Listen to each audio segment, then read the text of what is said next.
We are fortunate to have a member of the Executive Committee of the 100 Black Men in America with us today, Brother Marvin Dickerson, member at large. He truly represents the phrase, friendship is essential to the soul. And I say that because of his tireless work with this organization. He's a relationship builder. He understands skills and leadership. He's going to leave here today and go to Tennessee. He's all over the place. So we are very fortunate. He's been a mentor for all of us.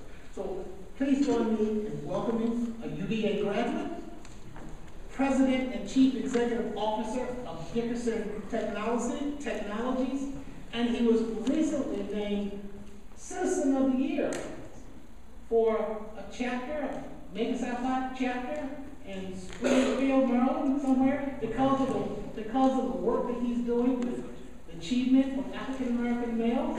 So we are so proud to have him here representing real men in real time.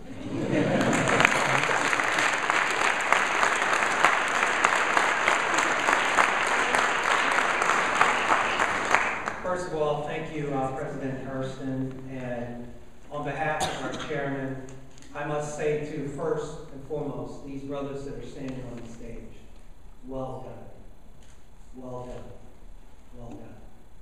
First class event. Give them a round of applause.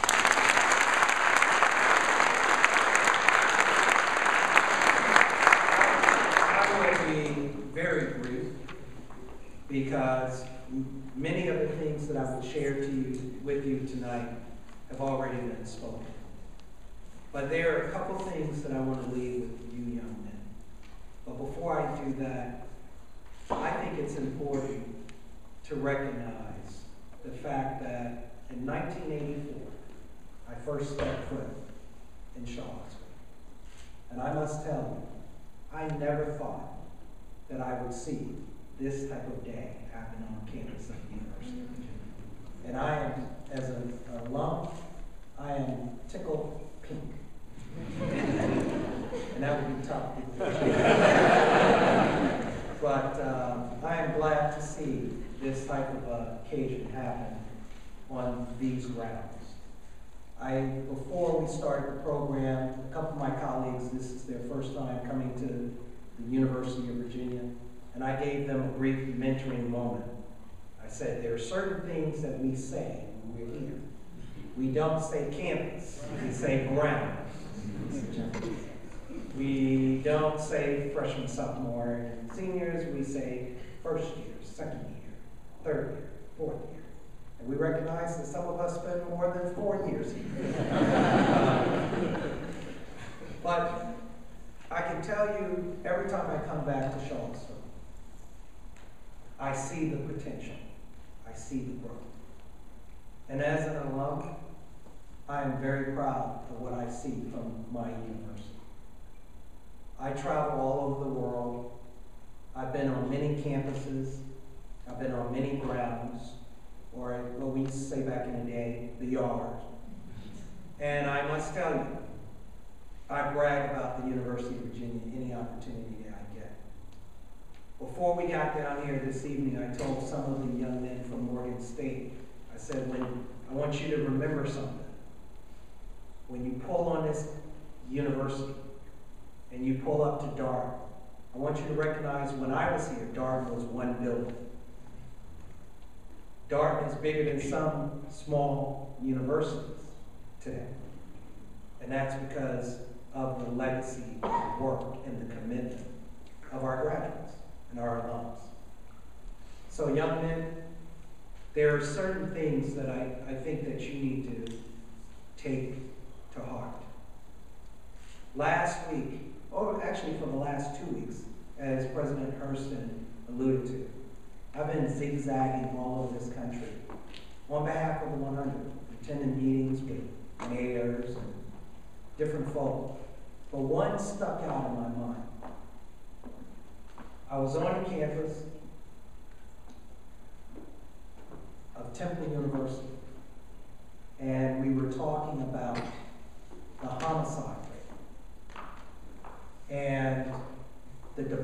justice in a room full of mayors from many major cities across the country. We're putting up statistics, and it was saying 2009, 2010 data. 80% of the homicides in every major city across this country are African American males, black on black crime. We have work to do. But I'm confident, because you're at the University of Virginia, you are leaders, that you take on these challenges, both in your community and as you graduate and matriculate out into the workforce, into your new communities. I have no doubt you will be successful, but I'm not concerned about your success. I'm interested in you being significant. I want you to make a difference in the communities that you go into. These men that are standing behind me don't have to do what they do. They are all successful in their own right. Your parents were successful in their own right.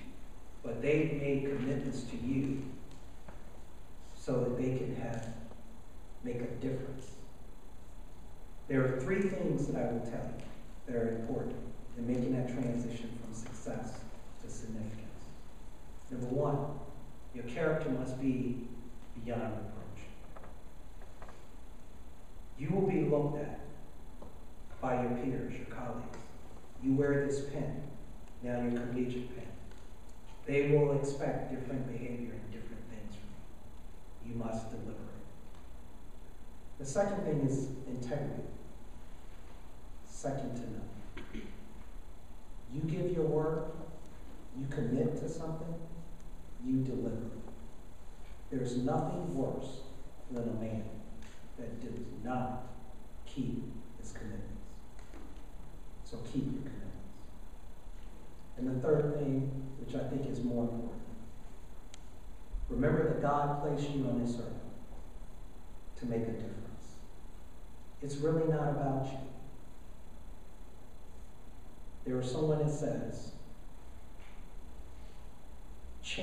make a difference in someone's life, and it will last a lifetime, well beyond your existence. So change lives, impact people, make a difference. And before I step away, I want to acknowledge several of my mentees that are here in this audience. Will the Williams boys, please, the young men from the Williams family, please stand.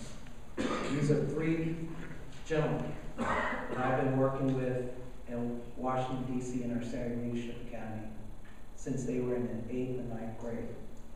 And they are still matriculating and doing what they do.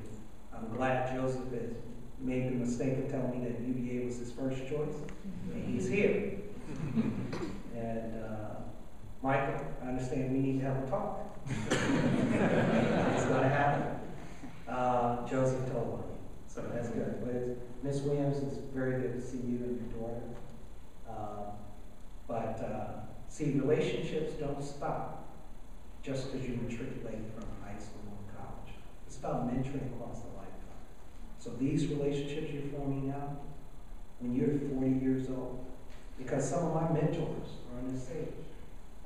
Dr. Benny Page, the dentist in Charlottesville, my fraternity brother, that I remember when I was first year, that told me where Rose Hill Barbershop was. Okay? I see Xavier and I went to school together. I see Dr. Wissett and Lincoln Lewis. You know, Dr. Wissett and the Pages are related to Luther P. Jackson. The Luther P. Jackson house is on his campus. So, family is important. But these are some of the men that were in the community. Where's, I still call him Dean Rick Turner. Dean Rick Turner, when I was in grad school here, I was a graduate advisor at the Office of African American Affairs. Dean Rick Turner, I was also on the search committee because I was in student leadership that helped pick Dean Turner when he came here to be the in office African American. Relationships matter. Okay? It matters. So, I said I'll be brief. I'm done. But on behalf of all of these men here,